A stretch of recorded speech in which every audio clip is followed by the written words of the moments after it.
কোথায় যাচ্ছি, কি করছি সব জানতে পারবেন আমাদের আজকের এই ভিডিওটি ফুল দেখতে থাকুন। সো চলুন। আসসালামু আলাইকুম, সবাই কেমন আছেন?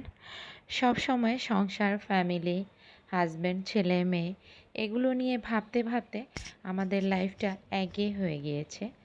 তাই আমি আমার ফ্রেন্ডস, ফলোয়ার, রিলেটিভ সবাইকেই বলি যে যতটুকুন ফ্যামিলির বাইরে যতটুকুন সময় পান ততটুকুন সময় নিজের জন্য খরচ করেন, নিজের শরীরের দিকে খেয়াল নেন, বিশ্রাম নেন, একটু ঘুরে আসেন, নিজের জন্য কিছুটা সময় ব্যয় করা উচিত।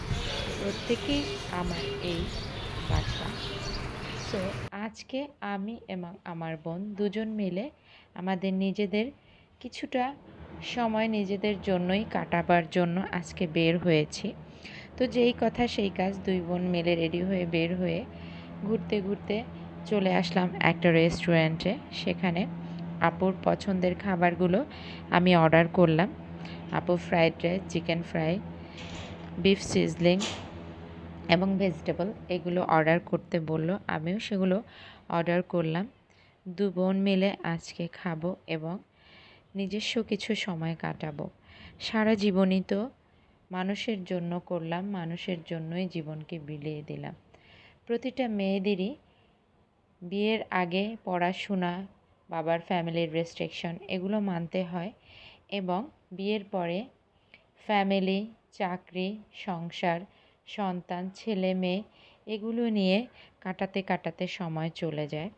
তো নিজেদের জন্য ভাবার আর সময় থাকে না। আমি মনে করি প্রতিটা মেয়েরই তার শরীরের দিকে খেয়াল নেওয়া উচিত। অ্যাটলিস্ট সপ্তাহে একদিন রূপচর্চা করা উচিত। কিছুটা সময় বের করে হাজব্যান্ড, ছেলে মেয়ে নিয়ে ঘোরা উচিত এবং ফ্যামিলির সাথে গল্পে বসে গল্প করা উচিত। কারণ কি, এইসব সময়গুলো আর কখনোই লাইফে ফিরে আসবে না। তো যাই হোক, আমি এবং আমার আপু, যেহেতু আমাদের আসলে কেউ নেই, তো আমরা দুই বোন একটু ঘুরলাম, টুকিটাকি কেনাকাটা করলাম এবং নিজেদের মতো করে কিছুটা সময় পার করলাম। খুব ভালো একটা দিন কেটে গেল। প্রথমে আমি স্যুপ আর অন্থন অর্ডার করলাম। এগুলো খাওয়ার পরে আমরা ফ্রাইড রাইস, চিকেন ফ্রাই বিভিন্ন ধরনের জিনিস অর্ডার করলাম এবং খেয়ে দিয়ে দুই বোন সুন্দর করে আবার একটা গাড়ি নিয়ে বাসার উদ্দেশ্যে রওনা হয়ে চলে আসলাম। এই তো জীবন। এতটুকুন জীবনে নিজের মতো করে বাঁচার জন্য কিছুটা সময় বের করবেন, দেখবেন ভালো লাগবে। ভালো লাগার কোনো শেষ নাই। মানুষের জীবন ক্ষণিকের জন্য, আজ আছে কাল নেই।